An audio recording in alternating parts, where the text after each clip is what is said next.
Thank you again, everyone, for being here. So as Danielle said, I'm Jessica. I am a second-year student studying Psychiatric, Behavioral, and Statistical Genetics. And I'm really excited to see a lot of familiar faces out in the audience. But if I don't know you, you can feel free to come up and we can chat more after this, because I'm really interested in this side of behavioral and emotional health. I'm not all about the genetics per se. So with that said, I'm going to get started and talk to you guys about service utilization and mental health right here at VCU. So just a brief overview of what I'm going to be discussing. We're going to go into a background about kind of the rationale behind this project, in addition to the existing prevalence rates of service utilization and mental health here, like in the United States more broadly, but keeping in mind there really isn't a lot of data out there, and so that's a big catalyst for even doing this type of project. Then we're going to jump into the aims and methods, which I'm not going to go super in depth into, because if you want to know more about that, you can read the manuscript that we've submitted, because I think the results are where we're really going to get into a lot of that discussion, because I think that some of the results may be pretty surprising based on the little bit of data that we kind of have going into this project. Then, of course, wrapping up with basic conclusions and future directions. So to kind of jump into everything, I want to start by emphasizing how hard the college years really are. I mean, I'm sure you can think back to your own experiences and remember how stressful college is. And my understanding is that it's really only gotten worse over the last, couple of decades, which with the real push to have everyone, pursue secondary education. On top of that, mental health is still very highly stigmatized in this country, and I believe that it's not just the job of clinicians to dispel that, but I think that we need to do our part as researchers as well to kind of minimize the stigma to the best of our ability. So kind of combining stigma with the emphasis on social norms and self-awareness that college students go through can really make mental health disorders and symptoms really hard to deal with. So kind of listed here, you're going to see five common mental health symptoms and their prevalence rates among college students specifically. So these are people in that 18 to 22 age range who did go to college. So there is a little bit of data out there on that specifically. Anxiety is going to include your basic generalized, social, panic, and phobia, and it's pretty high at about 15% prevalence for the past month.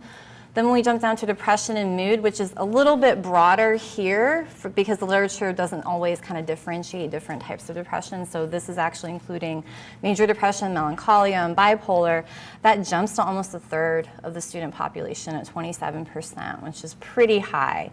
When we get down to alcohol and abuse and dependence, which I'm going to refer to as alcohol use disorder going forward, but these are kind of based on DSM-4 labels. Again, about a quarter of the population, 21% of college students. Stressful life events, again, a quarter of the population, and that's just for one single stressful life event.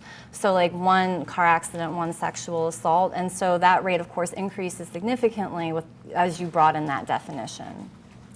Finally, we have antisocial behaviors, which there are no existing prevalence rates for in this population, but that's very unfortunate because in this population and in the adult population more broadly, antisocial behaviors include things like stalking and sexual misconduct, which can be problematic on a college campus. So jumping into the utilization, there's no hard data about service utilization in college students specifically, but there are some broad trends that I want to go over very briefly with you guys.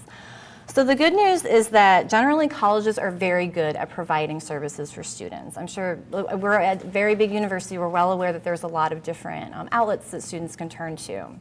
But across the country, you're going to see generally, women's health, career counseling, general health, and maybe some type of mental health service. So that's really good news. And with the real push to kind of emphasize like freshman orientation and get students really acclimated to the college setting in that first week, during that first fall semester, that means that students are pretty aware of these services. So up to 93% of students are aware of these mental health services and where they can turn to if they need help. So that's really, really great news. The negative side of that is that unfortunately referral rates are very low for students. And again, this is nationwide, this isn't specific to VCU yet. But it's very unfortunate, and it's due to many different reasons. Generally in the literature, you're going to see it attributed to faculty and staff not really being maybe aware that there are services that they can send their students to. Maybe they don't know how to recognize the symptoms of mental health problems, or maybe they themselves hold stigma against it and they don't really think that their students are suffering.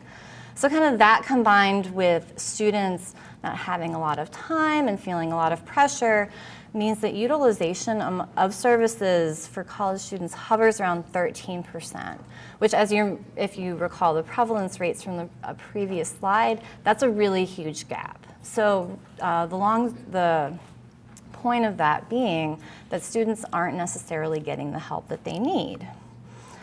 But keeping that 13% in mind, let's kind of look to the broader population of that 18 to 22 age range, because luckily there is some data on that. So for anxiety, service utilization in the broader population can actually be pretty high, up to about 36%, which is really encouraging. Same with depression. About a third of people struggling with depression in the wider community in this age range are seeking help. This drops to about 8% for substance use disorder broadly, which I don't think many people are going to be surprised at. And then interestingly, a lot of studies expand the definition of service utilization to go beyond just clinical and therapy services. So when you expand it to mean just talking to your friends or talking to your family, the endorsement of service utilization jumps to 78%, which I think really highlights the fact that we rely on each other for most of our mental health needs.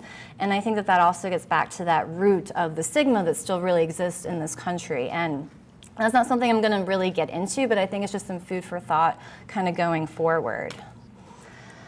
So in order to really study this problem more carefully at VCU, I had to explore what services VCU had to offer. So going into this, we know, okay, there's a big problem with mental health among college students. We know that there's a lot of services. We know students are aware of those services, but they're not seeking them out.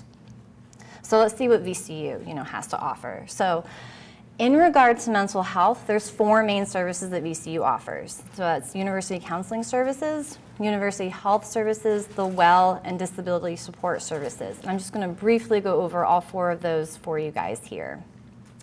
So as you can see up on the board, for each one, I'm just going to list a lot of the services that they do. So for University Counseling Services, that's the most direct one, kind of hitting at that mental health concern. And so the main purpose of this service is to create an open environment where students can seek necessary services, whatever that may be. So maybe regular therapy or regular sessions, something along those lines. For University Health Services, their purpose is to provide primary outpatient care in various areas. So only one of those actually includes mental health. So specific to mental health, University Health Services really offers 3 main areas of help. So they can provide evaluations for students, they can provide pharmacological treatment, so they can prescribe drugs, and then they can also provide some treatment for ADHD, and that's it. So typically for University Health Services, if they identify a student as needing continual help, they're going to refer them back to University Counseling Services. And then here we have the Well, which the main purpose of the Well is to broadly disseminate resources about healthy and safe lifestyles. And one of their main dissemination products is the Sol Seat Journal, which I'm sure all of you have seen at some point in your time here. It's awesome. I'm very partial to the Well. I've been doing a service learning experience there this semester. So that's my disclosure statement right there. I'm very biased. But of course, they mainly focus on among other things, the big push is really alcohol use disorder and kind of internalization of some of those norms. And then finally, we have disability support services, and their purpose is to help students gain access to all university programs, services, and events. So that really directly and indirectly affects mental health. So you can imagine a situation where maybe a student has a disability and they don't have access to a specific event, and so that can cause them distress, and maybe they go to DSS. Or conversely, a student is very stressed out, they develop anxiety, they develop depression or alcohol use disorder, they can't function anymore in their role as a student, and so then they go to DSS. So it's kind of a two-way street with how that fits into the mental health picture. So I'm going to clarify everything up to this point because there has been a little bit of different terms being used. So going forward, When I refer to mental health symptoms for this project, I am referring just to anxiety, depression, alcohol use disorder, stressful life events, and antisocial behavior. So those are the 5 main ones. And then for on-campus services, I'm referring to the 4 I just mentioned. So VCU-specific counseling services, health services, the well and disability support services. Okay, so let's dive into this. So as you can guess, the rationale and real big push for this project is that college students really need help, but based on the literature, they really aren't utilizing the services around them. So we thought it best to really first assess which services students are using and for which problems, and then from there kind of tackle the other complexities involved in this problem. So for aim 1, we wanted to determine which symptoms predict specific service utilization. And then for aim 2, we wanted to predict which symptoms are associated with greater overall number of services utilized. So we're kind of hitting this from 2 sides.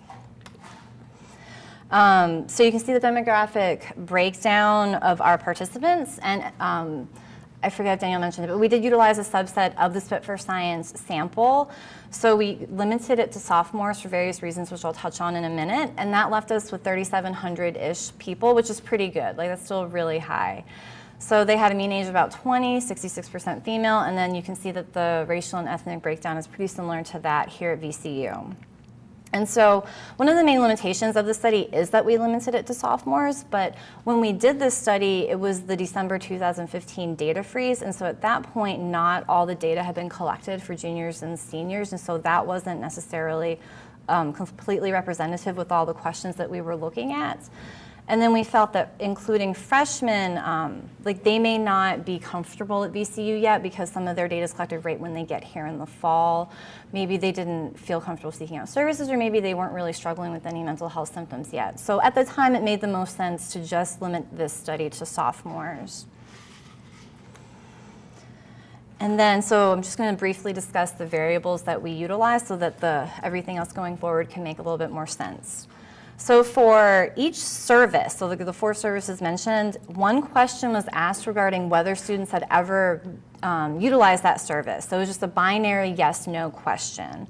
So for that aim 1, where we were looking at specific service utilization, we treated that binary variable at face value as a yes-no.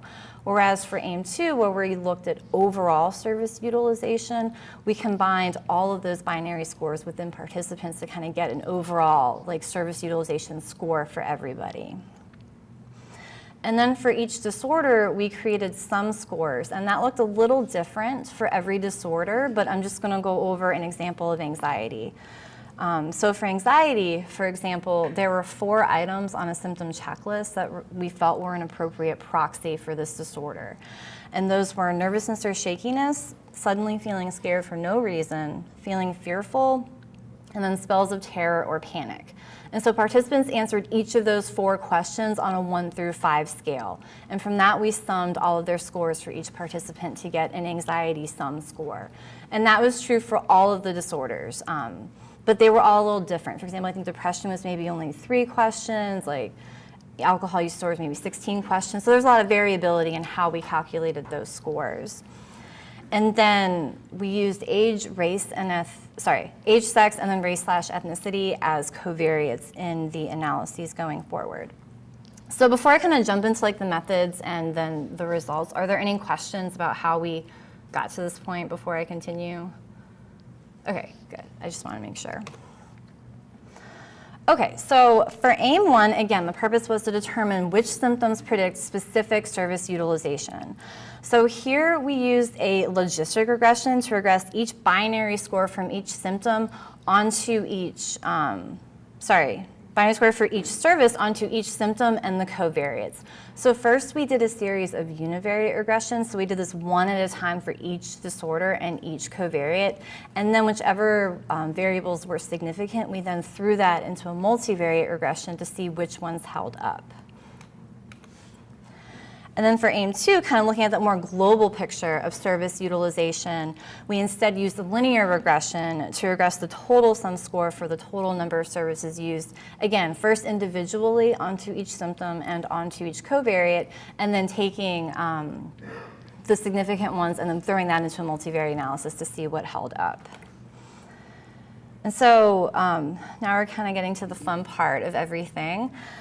So as you can see, kind of relatively speaking, and keeping all of those different scales for each disorder in mind, depression was kind of the most prevalent here in our sample, followed by anxiety, alcohol use disorder, stressful life events, and then antisocial behaviors.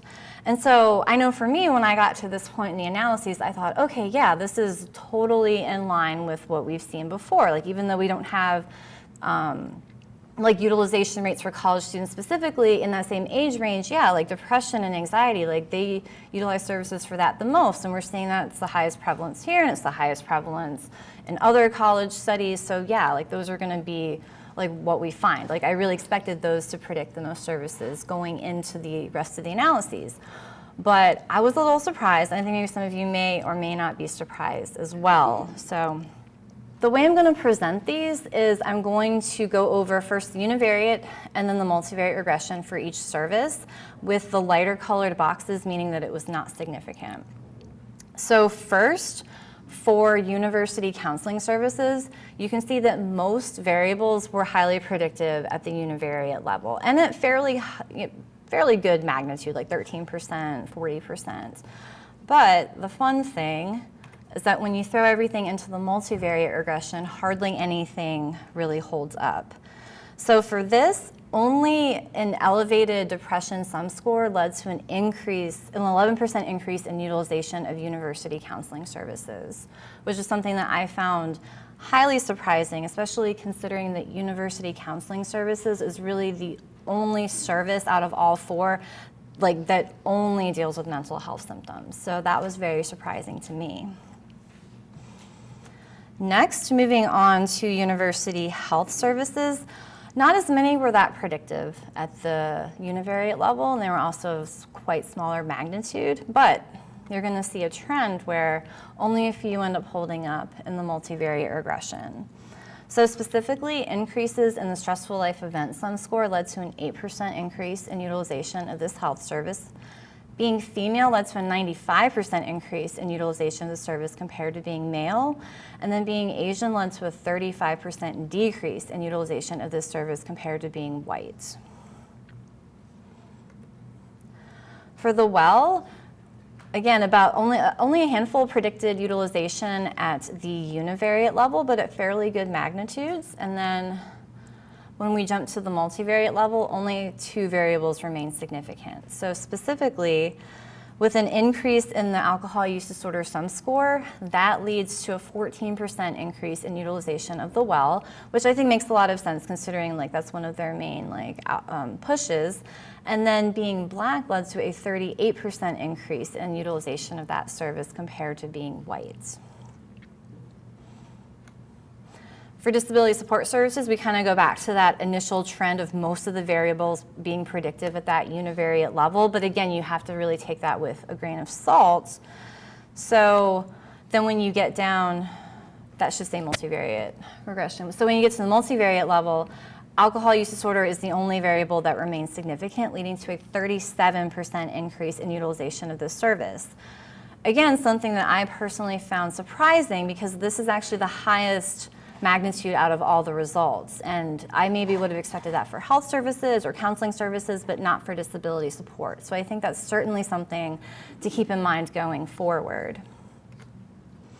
And then finally, we come to overall service utilization. Again, most variables are pretty predictive at the univariate level, but at kind of a mix of high and low magnitude. But again, when you get to multivariate regression, only alcohol use disorder remains significant, with an increasing AUD score indicating an 8% increase in overall service utilization. So what does this mean? I mean, it's kind of a mixed bag. It's kind of a little similar and dissimilar to other findings that we found in the past. But really, this was the first study to really explore this relationship between common mental health symptoms and on-campus utilization among a college sample. So the good news is that findings indicate that mental health symptoms really do predict service utilization, whether that utilization is something we would have expected or not going into this study. And so to a certain extent, it means that VCU students are seeking the help that they need, which is really exciting. There were some interesting trends in regard to race and sex that I think definitely deserve a little bit more insight going into the future. But overall, these findings really can't be compared to any past literature. Like, there's no hard data. Like, this is the first hard data in regard to like specific college service utilization. But there are some trends that I can briefly discuss that, it aligns with a little bit. For example, the finding that females have a higher utilization of university health services is not very surprising. There's a lot of literature showing that females traditionally seek out more health services than males, and that's arguably why females live longer, possibly.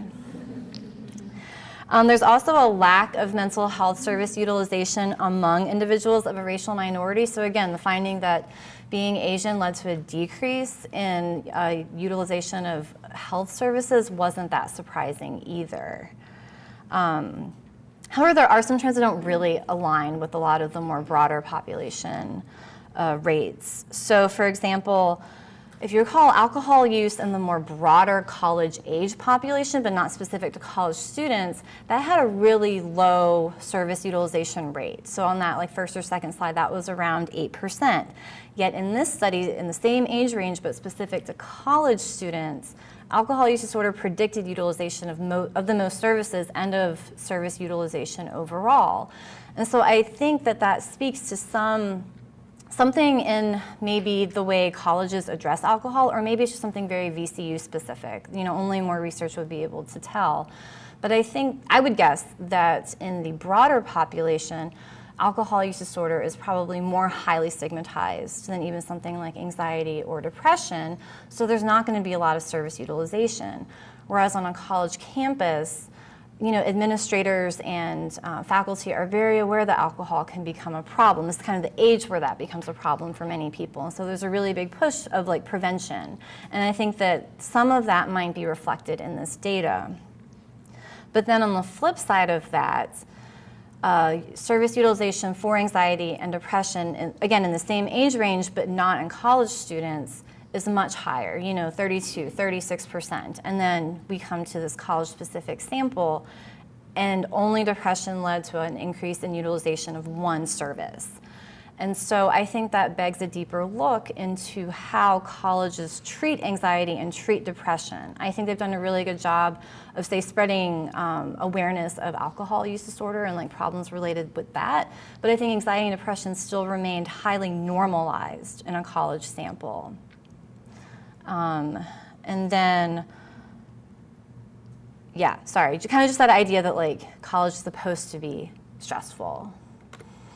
So going forward, this is obviously a very rich topic area. This was kind of just scratching the surface of what we can really do. So kind of the low-hanging fruit is that I think broadly we need to look at whether these trends hold up at other universities. It'd be very interesting to see if they hold up in other larger universities that are similar to VCU, maybe have very similar services. But then also comparing this to small universities that maybe don't have this many services to offer and kind of see what the trends are there. But I think specific to VCU, there's a lot of areas that we could move forward. I think it'd be very interesting to see not only which services are utilized among people with certain mental health disorders, but then which therapies are maybe most effective, which I know is kind of the golden egg that no one can really ever get at. There's no hard data on that, but it would be just amazing in an idealized world to have that type of data.